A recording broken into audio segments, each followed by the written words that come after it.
காண்டாமிருகம் கரிமையின் தோழன் பகுதி 1. அடர்ந்த காட்டின் மாயம். ஆப்பிரிக்காவின் அடர்ந்த காட்டின் நடுவில் பெரிய காண்டாமிருகம் ஒன்று இருந்தது. அதன் பெயர் கரிமை. அது தனித்துவமாக மெல்லிய கருப்பு நிறத்துடன் பிறந்ததினால் அதன் மந்தையில் இருக்கும் மற்ற காண்டாமிருகங்கள் அதை விலக்கி பார்த்தன. ஆனால் கரிமை இதை பற்றி கவலைப்படவில்லை.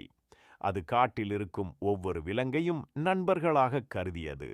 கரிமைக்கு சிறிய பறவைகள், ஆனைகள், நீர்வாழ் விலங்குகள் என்று பல நண்பர்கள் இருந்தார்கள். அவற்றுடன் தண்ணீர் தேக்கங்களில் குளித்து மகிழ்ந்தது. ஆனால் ஒரு நாள் காட்டில் ஒரு அபாயகரமான மாற்றம் ஏற்பட்டது. பகுதி 2. மனிதர்கள் வரும் அபாயம். ஒரு நாள் சில வேட்டைக்காரர்கள் அந்த காட்டிற்கு வந்தனர். அவர்கள் பெரிய காண்டாமிருகங்களின் கொம்புகளை பிடிக்கவே வந்தார்கள்.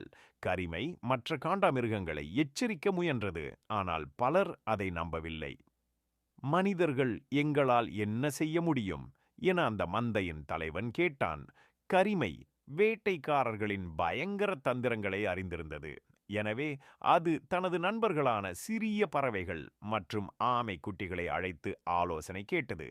சிறிய பறவை ஒன்று கூறியது, நாம் கூட்டமாக இணைந்தால் நம்மை பாதுகாக்கலாம்.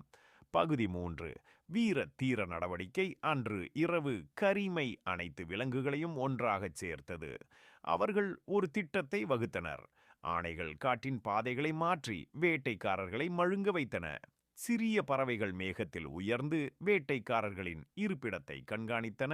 நீர்வாழ் விலங்குகள் குளத்தில் காத்திருந்து அவர்கள் குடிக்கும் நீரை கலங்கச் செய்தன. அடுத்த நாள் வேட்டைக்காரர்கள் தங்கள் பாதை தெரியாமல் தடுமாறினார்கள். அவர்கள் இருக்கும் இடத்திலேயே சிக்கிக் கொண்டனர். இதை கவனித்த கரிமை தனது மந்தையை அழைத்து கொண்டு வேட்டைக்காரர்களை முற்றுகையிட்டது. அந்த மாபெரும் காண்டாமிருக கூட்டத்தை பார்த்த வேட்டைக்காரர்கள் பயந்து ஓடினர். அவர்கள் மீண்டும் வருவதில்லை என்பதற்காக காட்டின் எல்லையில் பரிசோதனை கோட்டுகளை விலங்குகள் அமைத்தன. பகுதி 4. கனவு நிறைவேறியது. இதனால் காண்டாமிருக மந்தையில் உள்ள அனைவரும் கரிமையை மதிக்கத் தொடங்கினர். நீ எங்கள் உண்மையான தலைவர் என்று அவர்கள் மகிழ்ச்சியுடன் கூறினர். அதன் பிறகு காட்டில் அமைதி நிலவியது. மனிதர்கள் திரும்பி பார்த்தே இல்லை.